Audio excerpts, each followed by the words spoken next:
Okey, selesai dah. Buka valve tayar motor belah belakang.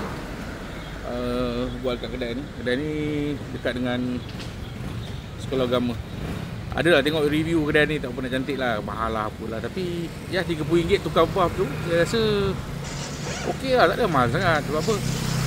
Walaupun boleh tukar sendiri, tapi leceh kalau dibandingkan buka tayar kereta, saya rasa tayar motor ni lagi leceh nak buka. Sebab dia kena buka exhaust lah, kena buka swing arm lah, semualah. Selain pada peralatan yang lengkap, kita perlukan kemahiran.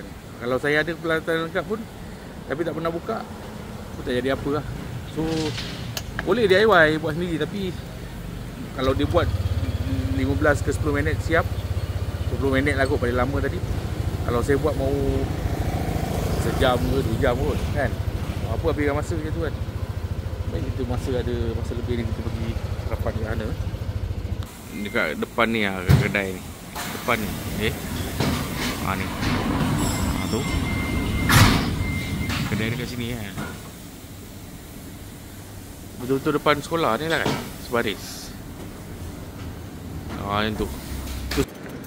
So lagi sekali kalau tanya saya, buat sendiri ataupun hantar kedai. Saya rela hantar kedai lah, RM30.